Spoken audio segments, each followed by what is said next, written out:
Ok, très bien. Yes, bah du coup, aujourd'hui, on accueille Christelle de Coaching Genius, c'est ça, qui va nous présenter, qui va nous présenter plusieurs choses, mais du coup, rappelle-moi le nom du jeu, Christelle?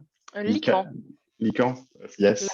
Lycan en anglais. Et après, je laisse Christelle nous présenter tout ça, et puis on remercie déjà de nous faire la présentation et la démo. Voilà, voilà. Merci, Michael. Voilà, je voulais juste savoir, tiens, donc entre Nassima et Nilo, est-ce que vous connaissez un peu la gamification ou pas? Ce que c'est pour savoir. Oui, je vois un oui. Nassima, oui aussi. Ok, ça va. Alors, j'irai un peu plus vite dans le début de la présentation. Je vais partager mon écran.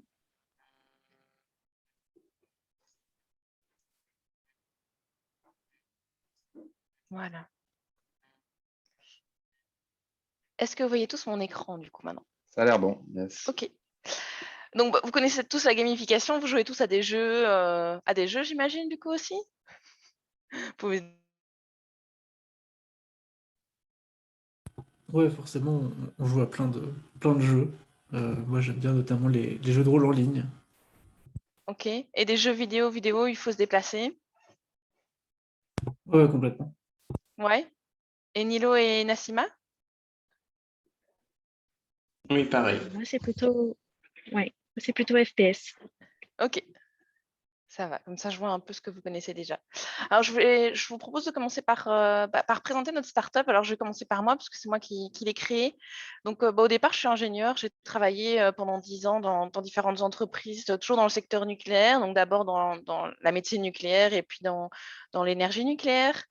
Et puis, au fur et à mesure de ma carrière, je me suis rendu compte que je m'intéressais plus à la manière dont les gens allaient collaborer entre eux, communiquer entre eux, plutôt qu'à mon travail technique. Et donc, voilà, j'ai suivi différentes formations déjà pendant ma carrière d'ingénieur sur des outils de communication, de leadership.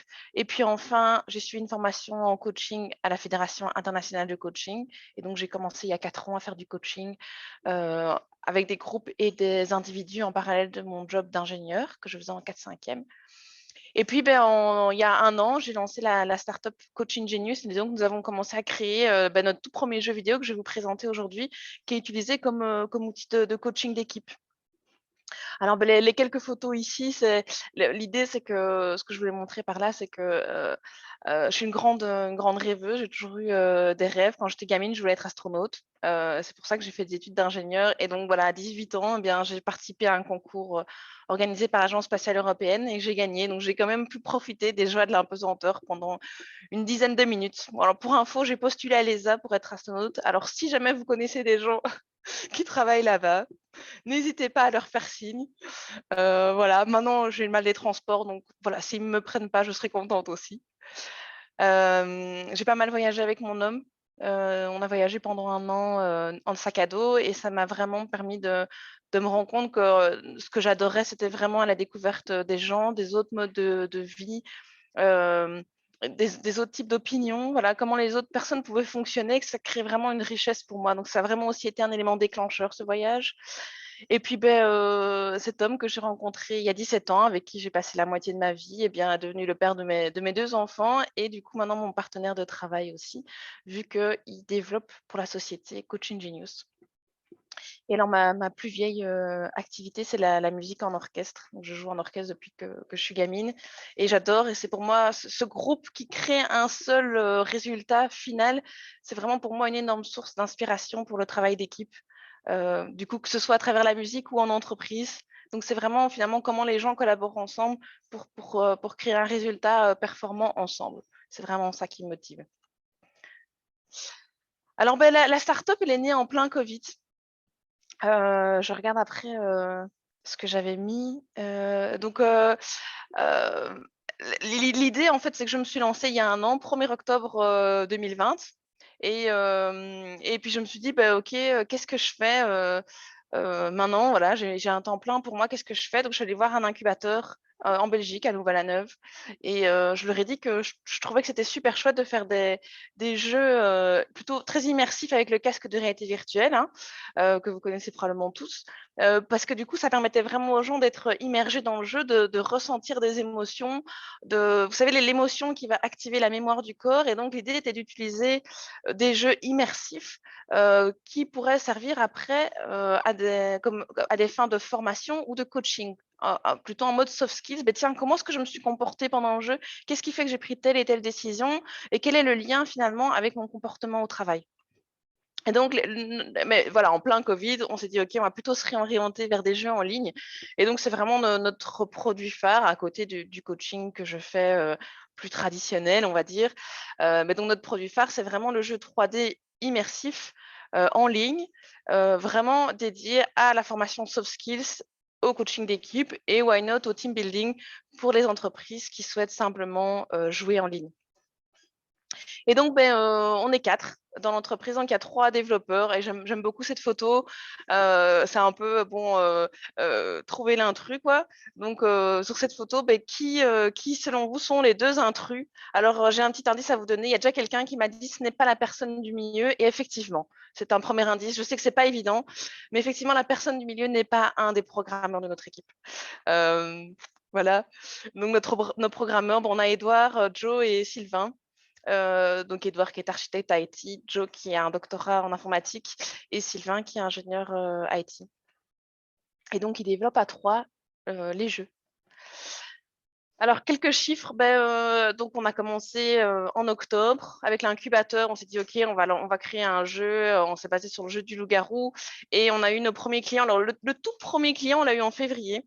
J'ai appelé un ancien collègue qui est manager et je lui ai dit: «Écoute, Pierre, voilà, j'ai une proposition de coaching d'équipe, j'ai une demande de coaching d'équipe pour mi-février. J'aimerais bien le tester avec un public cible d'ingénieurs.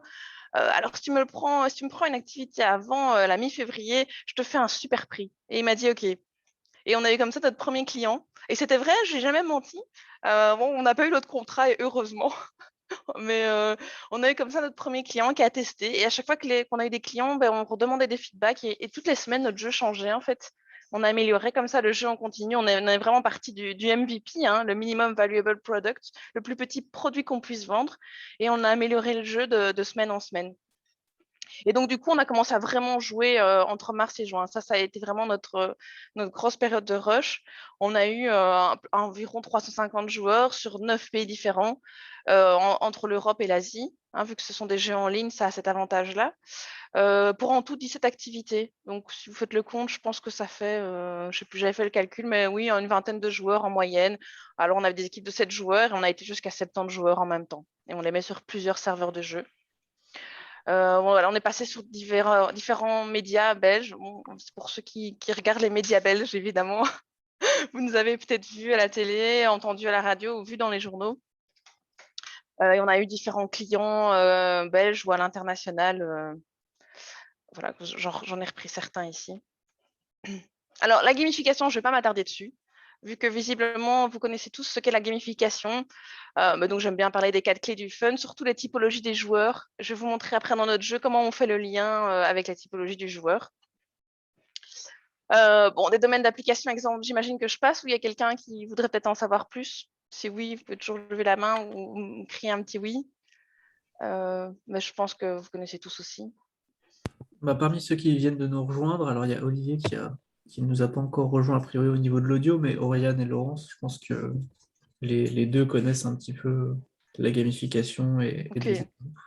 Donc, je ne m'attarde pas là-dessus non plus. Du coup, le jeu.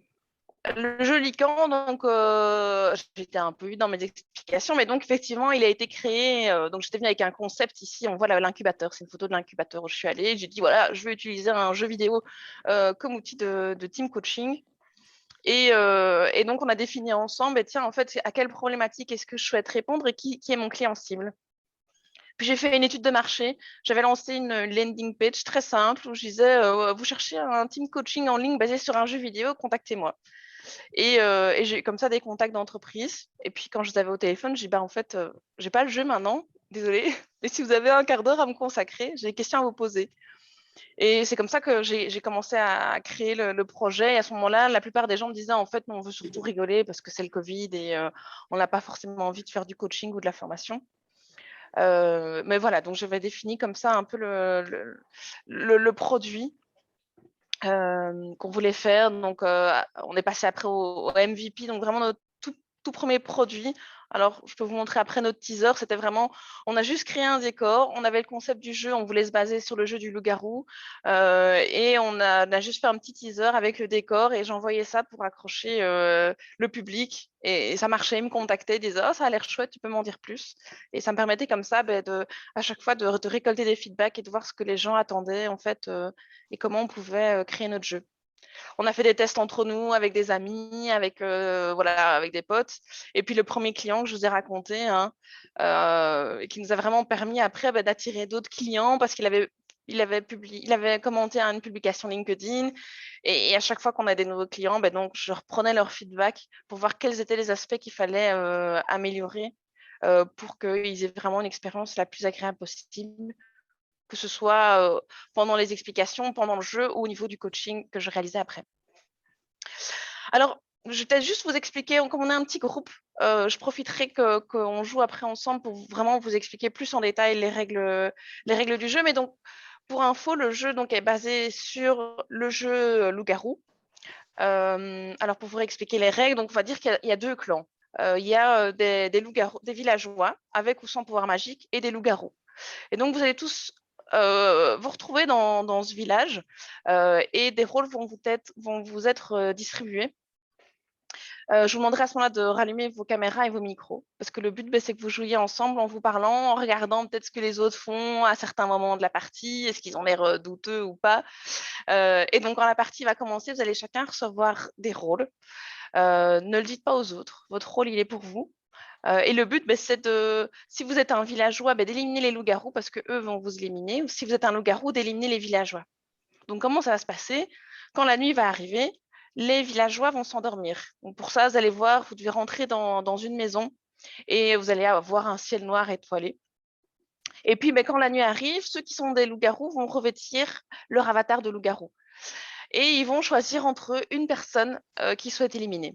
Et au lever du jour, du coup, le village se réveille et l'un des villageois est éliminé, devient un fantôme et continue de participer à la partie. Je vais vous montrer tout ça.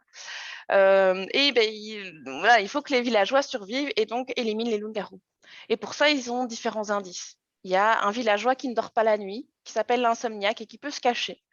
Il y a un villageois qui parle avec les morts. Donc, quand on est mort, on voit tout ce qui se passe et on peut communiquer avec ce villageois, le nécromancien, par chat, en votant et en lui montrant des indices. Il y a moyen de communiquer aussi avec lui. Et puis, vous avez les caméras qui vous permettent de voir, tiens, pendant la nuit, qui a l'air de bouger. Voilà, avec les micros, tiens, est-ce que j'ai entendu des choses? Est-ce que mon collègue avec qui je travaille d'habitude, je trouve qu'il a un comportement un peu différent ou pas? Voilà, le but, c'est vraiment de trouver des indices pour savoir quels sont les rôles des autres et que chacun survive, en fait. Ce que je vous propose, c'est de vous montrer... on a fait une petite vidéo rapide pour montrer les différents rôles des personnes. Je vais vous la partager.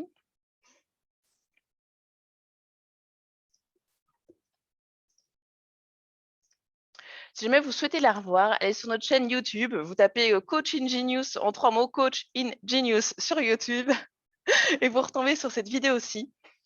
Donc ici, c'est un des joueurs, il a pris sur son écran les 4 rôles de base. Donc il a 4 personnages sur son seul écran d'ordinateur et je vais vous expliquer comme ça au fur et à mesure comment se passe la partie. Donc au début, vous allez voir, je vais vous envoyer le lien vers le serveur de jeu. Vous allez pouvoir entrer le nom de votre avatar, hein, donc ici vous avez Christelle et d'autres, choisir le sexe de votre personnage et votre langue de jeu. Hein, comme on joue à l'international, on a plusieurs langues de jeu. Et puis, au début, vous allez pouvoir découvrir la carte, vous déplacer dans cette carte. Et puis ensuite, vous allez voir cette grande sphère verte au centre. En fait, l'idée, c'est que les participants vont eux-mêmes décider quand est-ce qu'ils vont commencer la partie. Donc, en fait, une fois que vous êtes tous prêts, vous pouvez rentrer dans cette sphère. Et quand tous les joueurs sont rentrés dans la sphère verte, la partie va commencer et des rôles vont vous être distribués. Donc, je vous montre ici, voilà. Hein, d'abord, il déplace le personnage ici. Puis, il va déplacer celui-ci. Donc, on le voit là qui arrive, c'est Edouard. Puis, c'est lui qui va avancer. Hein, donc, on le voit, voilà, c'était Sylvain. Et là, du coup, tout le monde est dans la sphère, me semble-t-il. Et donc, hop, il y a les 4 rôles qui ont été attribués de manière aléatoire. Alors, ici, la partie va durer juste une journée et une nuit, hein, vu qu'ils ne sont pas assez nombreux. Donc, on a ici l'insomniaque qui ne dort pas la nuit, le nécromancien qui parle avec les morts, le villageois qui n'a pas de pouvoir magique, donc c'est un simple villageois. Hein, donc, ces 3-6 sont en fait des villageois. Et puis, il y a un loup-garou dans ce cas-ci. Et donc, la partie commence. Vous voyez qu'il y a des petits timers ici. Hein, la partie va commencer maintenant. Et donc, voilà, la nuit arrive. Et les villageois, chacun est invité à rentrer dans une maison pour y passer la nuit. Donc, il suffit de se mettre devant la porte. Hop, on voit ici Joe. Il se met devant la porte d'entrée, il dort. OK, alors ici, ce qu'on a vu juste avant, c'est donc vous voyez que les 2 villageois ici dorment toujours. Le loup-garou ici, lui, il s'est réveillé. Et là, l'insomniaque, donc le villageois qui ne dort pas, va pouvoir choisir où il souhaite se cacher. Donc, il suffit qu'il clique sur une des images. Ici, il va cliquer sur le clocher de l'église et il va être automatiquement transporté dans ce clocher de l'église. Donc voilà, hop, il est caché et il va regarder vers le centre du village. Au centre du village, vous voyez qu'il y a un panneau ici. On va y venir. Sur ce panneau se retrouve le nom de tous les participants. Donc le loup-garou qui est là, hop, et qu'on voit ici. C'est moi le loup-garou, c'est Christelle. Il va pouvoir voter contre un... Ah, il regarde là s'il voit le... Voilà, il va pouvoir voter contre un des participants. Donc pour ça, il suffit de cliquer en fait sur le nom de la personne et vous allez voir que une tête de mort va s'afficher à côté du nom de la personne. Donc là, il va voter contre Édouard, qui est le simple villageois. Il est tout seul, donc voilà, Édouard a la majorité des votes. Désolé pour toi, Édouard, tu es mort. Donc Édouard a été tué et Édouard, qui est ici en bas à gauche, donc tout le village se réveille. Et Édouard, qui est ici à gauche, lui est maintenant devenu un fantôme. Donc, alors, oui, ici, ce qu'on voit, c'est il y a différents rôles qui ont accès à un chat. Donc, les loups-garous peuvent en fait chatter entre eux. Pour chatter, il suffit d'appuyer sur la touche Enter, écrire votre message, vous rappuyez sur Enter. Donc là, Edouard est en train de chatter et il envoie un message aux autres loups-garous. Bon, là, il est tout seul, donc il n'y a que lui qui les voit. Mais donc ici en haut à gauche, il pourrait communiquer avec d'autres loups-garous et dire tiens, qui est-ce qu'on va tuer? Et vous voyez que son message n'apparaît pas sur les autres écrans. Donc, entre loups-garous, vous pouvez communiquer entre vous pour dire, OK, qui est-ce qu'on va tuer? Ensuite, hop, on va sur l'écran du fantôme. Donc, Édouard est mort, il peut voler dans le ciel. Voilà, hein, et on le voit du coup ici. Hein, donc, c'est le fantôme. Tout le monde le voit. Et lui, il peut voter. Il peut aussi voter. Voilà, écoutez, pendant la nuit, j'ai vu que en fait, c'était Christelle, le loup-garou. Il va voter ici. Et son vote là est mis sous forme d'un petit fantôme et non d'une tête de mort. Donc, il n'est pas pris en compte. Mais le nécromancien, lui, va avoir ce vote. Donc, c'est un indice pour le nécromancien. Et le nécromancien, qui est ici, lui, il peut aussi chatter. De nouveau en appuyant sur la touche Enter. Et il va dire, OK, fantôme, est-ce que tu sais qui est le loup-garou? Donc, le fantôme va pouvoir parler avec lui et lui répondre, lui envoyer des indices. Donc, il lui répond, bon là, il ne l'a pas encore vu qu'il vient de mourir, mais voilà, je ne sais pas qui est le loup-garou. Et donc, le nécromancien va quand même aller voter ici. Donc, tout le monde vote. Alors, il peut voter soit en cliquant sur le nom de la personne sur le tableau, ou bien en cliquant sur la touche V. Je pense qu'on le verra pour l'insomniaque. Donc maintenant, l'insomniaque, lui, il a vu qui était le loup-garou, il sait que c'est Christelle, donc hop, il vote contre Christelle. Et donc, quand il vote, il peut aussi... Donc, soit tu cliques sur le nom de la personne sur le panneau, ou tu as un raccourci clavier en appuyant sur la touche V. Donc, si tu es parti découvrir la map, amuse-toi, clique sur V, même si tu es à la cascade, et tu peux voter en cliquant sur le nom de la personne. Et tu peux changer ton vote en cliquant sur le nom d'une autre personne. Et donc là, il a voté contre Christelle. Et il reste encore le loup-garou qui doit voter. Hein. Là, on ne voit pas que c'est un loup-garou, hein, on le voit comme un villageois, donc personne ne sait que c'est le loup-garou à part Christelle. Et donc, il va aller voter. Et une fois que tout le monde a voté, on comptabilise les comptes. Et voilà, le loup-garou a été tué par les villageois.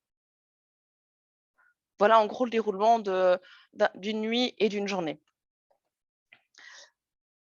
Hop, alors je vais arrêter le partage, je retourne juste à la présentation. Ça donne bien envie de tester en tout cas. Merci, c'est gentil. Je retourne juste à la présentation, je vous épargne une petite vidéo que j'avais montrée d'habitude.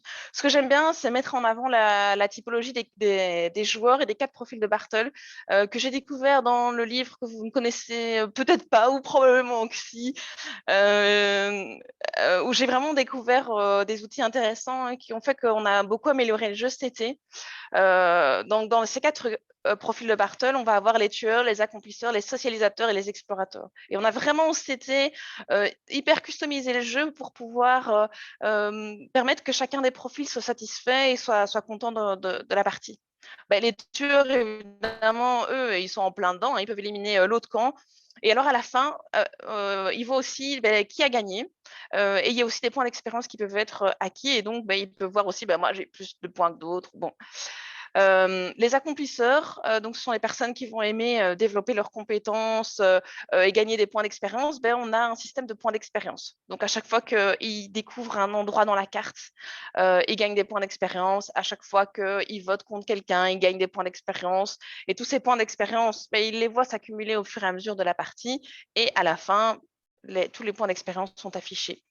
Pour les socialisateurs qui aiment avoir des échanges avec les autres joueurs, voilà, il y a le micro, il y a la caméra. Donc, je vous invite vraiment après, quand vous jouez, à allumer votre caméra et à mettre votre micro en on.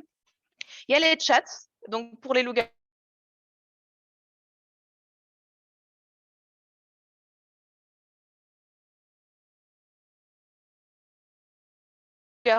pour les morts et les nécromanciens, et il y a les équipes. Donc, vidéo que je vous ai montré, on voit que le centre du village, mais la carte est assez grande.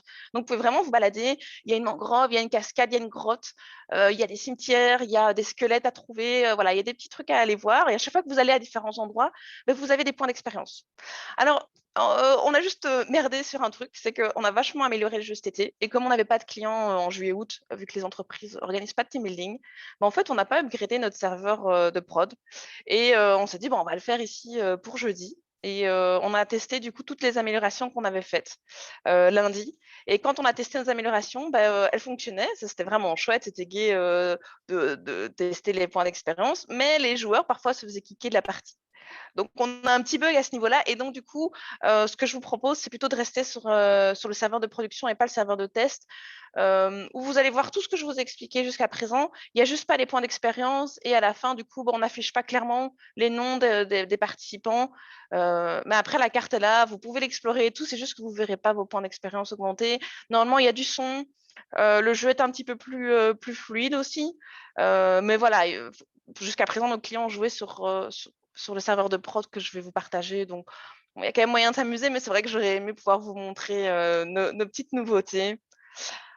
Oui, pour info, ici, ce sont les différentes formules qu'on propose aux clients. Donc, soit ils veulent juste jouer, c'est la formule Silver, ou Ulysse Christelle. Nous, on a juste envie de jouer, de s'amuser entre nous. Ils viennent et ils jouent comme vous allez faire aujourd'hui. La formule Gold, c'est vraiment l'idée que les participants jouent et ensuite il y a le débriefing en mode coaching d'équipe sur ce qui a pu se passer pendant la partie et quel est le lien qu'ils peuvent faire avec le monde du travail au niveau de leur comportement. Ça peut être sur des thématiques très précises ou un coaching plus général qui me permet souvent de mettre en avant des difficultés qu'ils peuvent rencontrer dans l'entreprise et de partager ça avec le manager pour lui proposer des coachings orientés vers la problématique qu'ils ont. Et alors, une formule que je trouve sympa aussi, qui rejoint la formule team building, c'est que les participants jouent et en fait, ils ont aussi envie de boire un verre entre eux. Et alors, on livre chez eux, dans différents pays d'Europe, un apéro 100% belge. Voilà, franchement, c'est sympa parce qu'ils boivent un verre entre eux, ils ont reçu un petit cadeau de leur employeur, c'est chouette, quoi. En pratique, comment ça fonctionne? Minimum 7 joueurs pour pouvoir jouer. Maximum, nous, le maximum qu'on ait, c'était 70. En fait, en fonction du nombre de participants, je mets plusieurs serveurs de jeu en lien et je fais des sous-groupes, en fait. Donc, ici, on sera juste bien sur un groupe. Voilà la formule pour une petite photo ici. Vous voyez, ça met tout de suite une bonne ambiance, surtout quand ils ont bu toute la bouteille de bière qui leur a été livrée. Ça, c'est assez marrant aussi. La formule avec coaching, juste pour info, voilà, c'était les différentes thématiques qui peuvent être abordées, mais je ne vais pas vous embêter avec ça. Et la suite, on va faire un thème Halloween et Noël, vraiment customiser le jeu voilà, pour qu'ils soient un peu plus effrayants Halloween, à Noël, avec des décors de Noël, et pourquoi pas, ils pourraient se lancer des boules de neige et ils gagneraient des niveaux d'expérience avec ça. ma formation en gamification que je commence vendredi, je vous la conseille. Franchement, elle a l'air géniale. Et donc, on va créer un nouveau jeu beaucoup plus collaboratif que je co-crée avec une entreprise de consultance en coaching et en formation soft skills pour que eux puissent l'utiliser aussi avec leurs clients. On voudrait vraiment beaucoup plus automatiser le jeu, donc vraiment qu'ils puissent se connecter sur notre site internet. Ils pourraient choisir s'ils veulent un accompagnateur ou pas. S'ils veulent pas d'accompagnateur, ils pourraient acheter un code et quand ils utilisent ce code, hop, ils jouent directement au jeu, ils ont accès au serveur et ils peuvent jouer. Et s'ils veulent être accompagnés, je pourrais avoir un listing d'animateurs, de coachs, et ils pourraient aller dans leurs agendas et bloquer des moments avec lesquels ils joueraient. Donc, vraiment développer un réseau de coachs et d'animateurs. Évidemment, on vise l'international, vu que ce sont des jeux qui peuvent être faits en ligne. Un peu aussi en lien avec l'entreprise de consultance avec laquelle je travaille. L'idée, c'est vraiment, pourquoi pas, de faire des jeux plus sur mesure. Voilà, on voudrait aborder telle thématique et pourquoi pas dans tel environnement. Donc, on est en train de réfléchir en créant notre nouveau jeu à faire des petits blocs et réutiliser ces blocs dans des décors peut-être tout à fait différents. Si on a des clients qui travaillent en centrale nucléaire, créer un décor de centrale nucléaire en reprenant des blocs de programmation qu'on aurait utilisés dans d'autres jeux. Voilà, vraiment pouvoir beaucoup plus personnaliser le jeu en reprenant des choses qu'on aurait déjà créées. Pourquoi pas le faire en VR? Tous nos jeux sont développés dans l'idée que si on veut le transposer avec des casques de VR, on sait le faire.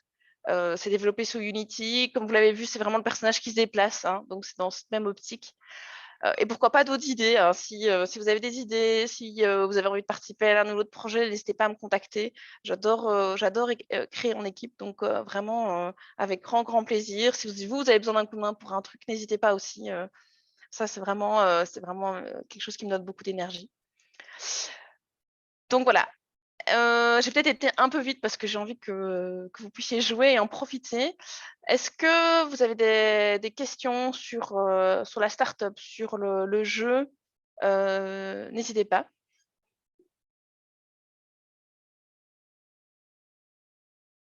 Je vois pas de réaction comme ça. Maintenant, est-ce que je ne vois pas tous non plus? Je pense pas qu'il y ait de questions. Voilà. Ça fait pas mal de pouces et d'applaudissements. Super, merci. Écoutez, il nous reste 1 heure, c'est nickel. Je vous envoie le lien vers le serveur de jeu dans le chat. Je vous conseille de le copier-coller sur Google Chrome. Ça marche vachement mieux sur Chrome que sur les autres navigateurs. Donc, connectez-vous sur Chrome. Vous allez voir que ça va prendre un petit peu de temps pour télécharger. On va peut-être faire après un système d'exe. Donc, les gens installent l'exe sur leur ordinateur. Et comme ça, il ne faut pas downloader. Ils peuvent vraiment l'installer à l'avance.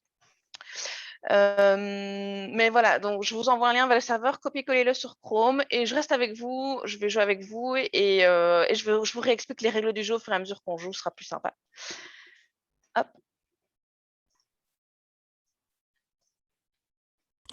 Alors, Zoom est ici. Voilà, donc je viens de vous envoyer le lien vers le serveur de jeu dans le chat.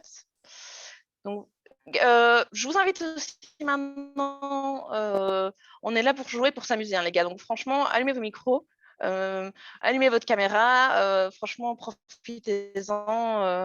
Le but, c'est que vous rigoliez, que vous vous amusiez. Donc n'hésitez pas à parler entre vous, parce que franchement, si vous ne parlez pas, en fait, ça va être super chiant. Et c'est une thématique qui est revenue lors d'un débriefing que j'ai eu, c'est que c'était une équipe en fait où ils ne se parlaient jamais. Et pendant le jeu, ils sont pas parlé. Du coup, les loups-garous gagnaient tout le temps. C'était la communication au sein de l'équipe. Donc, vraiment, allez-y, quoi. Ok.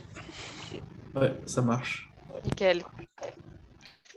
Donc, vous pouvez, pour ceux chez qui ça a déjà loadé, vous pouvez entrer votre nom, vous choisissez le sexe de votre avatar, homme ou femme. Désolé, on n'est pas très LGBTQI pour l'instant. Peut-être qu'un jour on le fera, mais voilà. Je regarde combien vous êtes. Oh, je vais jouer avec vous. Hop. De mon côté, ça charge. Ok. Pour ceux qui sont déjà connectés, pour vous déplacer, vous avez 2 modes, hein, comme vous voyez. Vous pouvez vous déplacer juste avec les flèches ou bien avec les touches ZQSD. Pour votre souris, si vous trouvez que c'est trop sensible, en fait, vous avez accès à un menu de réglage. Vous cliquez sur la touche M et vous pouvez régler la sensibilité de votre souris. Si jamais vous avez un PC un peu moins performant, vous pouvez aussi diminuer la qualité de l'image. Vous avez une partie les niveaux de qualité. Vous pouvez mettre en low, very low. Si vous avez un PC de gamer, n'hésitez pas à augmenter la qualité parce que franchement, c'est sympa. Vous pouvez aussi mettre en plein écran. Vous avez une double flèche en bas à droite de votre écran. Vous pouvez mettre en plein écran en cliquant dessus. Et là, maintenant, vous avez vraiment un peu de temps en fait, pour tester, ok, comment est-ce que je me déplace. Il y en a qui sont moins familiarisés aux jeux vidéo, donc testez un peu, regardez, adaptez les performances, adaptez le jeu en fonction des performances de votre ordinateur. Voilà. Christelle, excuse-moi, comment on Ouais. fait pour baisser la qualité? L'image, alors tu cliques sur touche M, Ok. M pour le menu. Ah, top. Et tu vois là, tu as niveau de qualité, tu peux mettre en low, very low.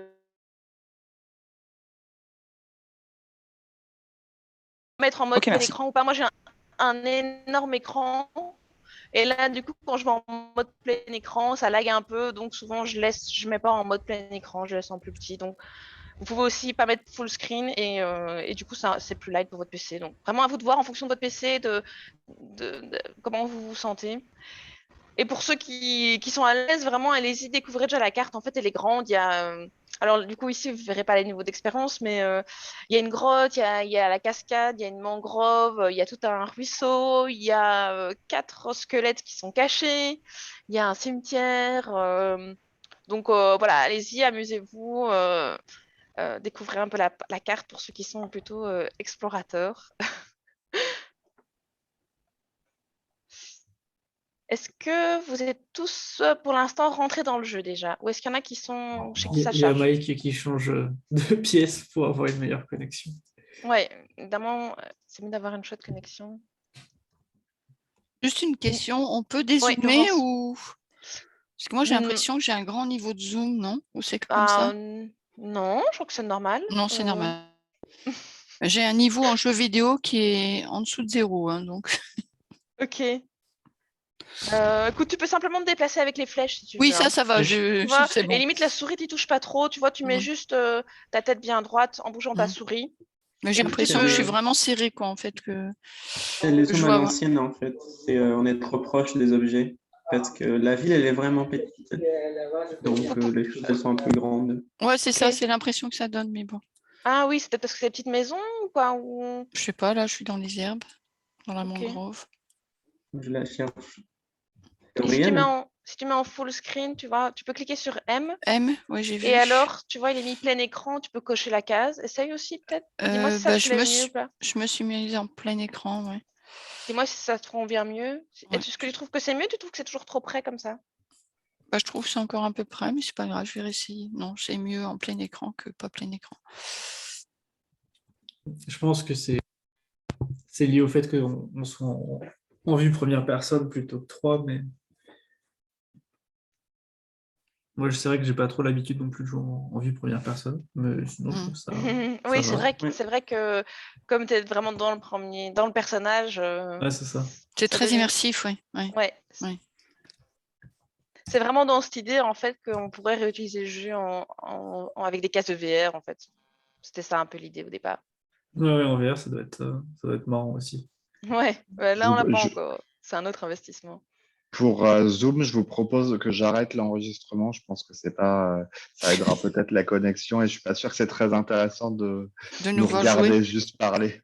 Non, mais comme ça donnera envie aux C'est gens de ça, contacter c'est pour Christelle ça, pour faire pour les une gens. démo, ce sera plus Carrément. sympa. Je vais le suspendre. le timer